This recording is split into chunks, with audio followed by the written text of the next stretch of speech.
नमस्कार फ्रेंड्स, मैं आपकी दोस्त, आपकी कोच, आपकी होस्ट एडवोकेट प्रज्ञा भूषण आज फिर हाजिर हूँ कुछ ऐसा मिराक्युलस लेके, कुछ ऐसा चमत्कारी आपके सामने लेके जो आप सुनेंगे तो खुश हो जाएंगे। And that is law of attraction. No, that is law of assumption. Yes, law of attraction से भी कुछ ज़्यादा पावरफुल, कुछ ज़्यादा ज़ोरदार, जो आपकी मैनिफेस्टेशंस को ज़्यादा जल्दी और ज़्यादा पुख्ता तौर पे पूरा कर सके। ऐसा कुछ लॉ लेके आई हूँ आज आपके सामने। अगर आप फर्स्ट टाइम मेरे चैनल पे आए हैं तो सबसे पहले इसे सब्सक्राइब कर लीजिए ताकि इस तरह के यूजफुल वीडियोस आपको रेगुलर मिलते रहें। बेल आइकन ज़रूर प्रेस कर लीजिएगा ताकि कोई भी नोटिफिकेशन आपसे मिस ना हो। तो दोस्तों, बात करते हैं लॉ ऑफ एजम्पशन की। यस, तो ये क्या है? तो बेसिकली दोस्तों, ये तो हम सब लोग जानते हैं कि इस दुनिया में जो भी चीज़ है, whether it is a tangible object, whether it is intangible, whether you can see it with your eyes, whether you cannot see, whether you can hear it or you cannot hear it, whether you can feel it or you cannot feel it, लेकिन सब कुछ energy है। Energy ही है जो हर रूप में, अलग अलग रूपों में हमारे सामने आता है।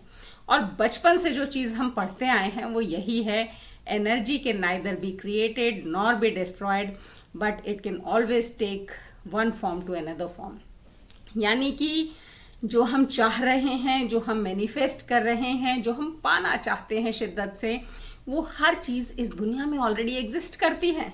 सिर्फ हम नहीं देख पा रहे हैं, हम नहीं फील कर पा रहे हैं, इसलिए हमको लगता है वो है ही नहीं, वो मिली ही नहीं।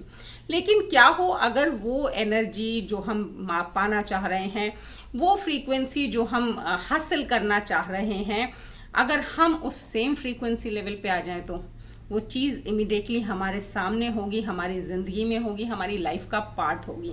बट हमें फ्रीक्वेंसी मैच करनी है, सिर्फ इतना ही करना है, क्योंकि वो चीज़ तो ऑलरेडी एग्जिस्ट कर रही है किसी और लेवल पे, किसी और फ्रीक्वेंसी में। ये कुछ इस तरह से कह सकते हैं दोस्तों कि FM चैनल है, FM रेडियो है, और आप हिंदी गाने सुनना चाह रहे हैं लेकिन आपने इंग्लिश सॉन्ग्स का चैनल ट्यून इन कर रखा है, उसका जो फ्रीक्वेंसी बटन है वो आपके इंग्लिश चैनल्स पे है, तो आप हिंदी गाने सुन ही नहीं पा रहे हैं।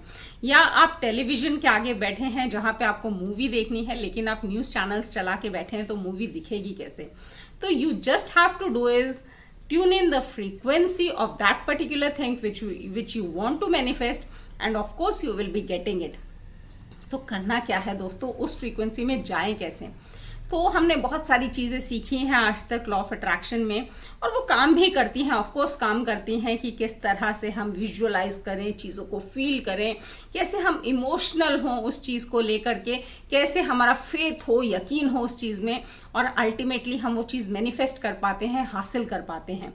लेकिन दोस्तों, क्या हो अगर हम एज्यूम करें कि ये चीज़ ऑलरेडी हमें मिल चुकी है, ये चीज़ ऑलरेडी हमारी है?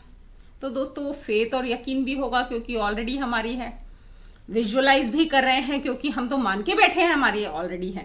एक है कि हम लॉ ऑफ अट्रैक्शन में वो चीज़ विजुअलाइज करते हैं कि वो चीज़ हमारी ज़िंदगी में आ रही है, लेकिन यहाँ पे हम जानते हैं कि ये हमारी ही है।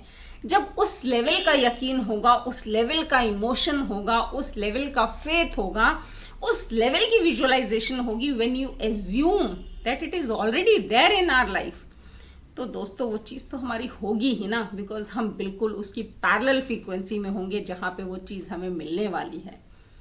तो सबसे बड़ा लॉ है, सबसे बड़ी टेक्निक है लॉ ऑफ एजम्पशन, कि we already start assuming that we have already received it.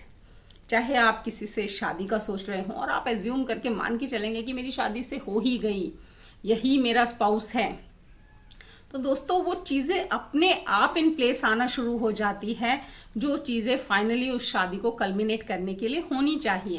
कहते हैं ना कि अगर आप शिद्दत से कुछ चाहें तो पूरी कायनात आपको वो दिलवाने में लग जाती है।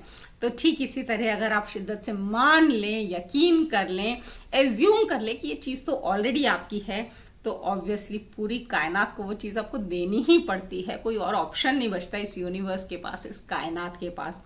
करना क्या है? एज्यूम करना है that you have already got it, whether it is your job, या फिर आप किसी बिजनेस प्रपोजल की बात कर रहे हैं, या फिर आप किसी स्पिरिचुअल लेवल पे पहुंचने की बात हो, या फिर किसी से प्यार मोहब्बत शादी की बात हो, कोई भी चीज़ हो जो आप हासिल करना चाहते हैं, करना सिर्फ ये है कि आपको एज्यूम करना है, मान के चलना है, यकीन होना चाहिए कि वो चीज़ आप ही की है, आपको मिल चुकी है, और फिर आपको अकॉर्डिंगली ही एक्ट करना है। जैसे कि सपोज मैं कोई घर सोच रही हूँ, कोई बंगला सोच रही हूँ कि ये मेरा हो, तो मैं अगर मान लूँ कि ये मेरा ही है, तो मुझे आगे क्या करना है, उसके साइज़ के हिसाब से पर्दे पसंद करने स्टार्ट कर देने चाहिए। मुझे उसका बाहर की हेडलाइट्स कैसी होंगी, जो मेन गेट पे उसकी लाइट्स लगी होंगी वो कैसी होनी चाहिए। मैं उसकी इंटीरियर डिज़ाइनिंग के लिए इंटीरियर डिज़ाइनर्स को चेकआउट करना शुरू कर दूं, उनसे बात करना शुरू कर दूं कि क्या कॉस्टिंग आ सकती है इतने बड़े घर के इंटीरियर डिज़ाइनिंग की। उस उतने बड़े ड्राइंग हॉल में सोफ़ा कैसा होगा, उस सोफ़े का साइज़ क्या होगा, मैं मार्केट जाके पसंद करना भी शुरू कर दूं। उसके मेंटेनेंस के लिए मुझे सफाई वाला कौन रखना है, उसका गार्ड भी होना चाहिए क्या बाहर एक एंट्रेंस पे। तो ये सारी चीज़ें मैं डिसाइड करना शुरू कर दूं, क्योंकि ये तो मैंने मान ही लिया है कि वो कोठी तो मेरी ही है, वो बंगला तो मेरा ही है। तो दोस्तों, जब हम ये शुरू करते हैं ना, तो बंगला तो आ ही जाता है, क्योंकि बाकी तैयारियां आप उसकी कर चुके हैं, क्योंकि आप मान के बैठे हैं कि वो बंगला आपका है। तो चाहे ये बंगला हो, गाड़ी हो, या फिर आपका शादी हो, मोहब्बत हो, प्यार हो, या फिर आपकी कोई अच्छी सी नौकरी हो, या आप विदेश जाने का प्लान कर रहे हो, तो आप मान के चलेंगे कि आप जा ही रहे हैं, आपकी ट्रिप फाइनल है, तो आप वहाँ जाने की तैयारियां शुरू करेंगे। वहाँ का मौसम देखेंगे, मौसम के हिसाब से अपने कपड़े डिसाइड करेंगे, आप पैकिंग स्टार्ट कर देंगे, आप टिकट्स चेक करना शुरू कर देंगे कितने में लेनी है। आप जो प्रोवाइडर्स हैं, सर्विस प्रोवाइडर्स हैं जो वीज़ा दिलवाते हैं, आप उनको कांटेक्ट करना शुरू कर देंगे। तो दोस्तों, ट्रिप तो आपकी हो ही जाएगी, क्योंकि आप मान के बैठे हैं कि ट्रिप तो होनी ही है, हो ही रही है। तो ये एज्यूम करना है, लॉ ऑफ एजम्पशन ट्राई कीजिए और देखिए कितनी फास्ट आपका मैनिफेस्टेशन काम करता है। और जब आपका मैनिफेस्टेशन पूरा हो जाए तो ज़रूर बताइएगा मुझे नीचे दिए गए कमेंट बॉक्स में। मिलते हैं मेरे नेक्स्ट वीडियो में, तब तक के लिए थैंक यू, धन्यवाद, नमस्कार, शब ब खैर।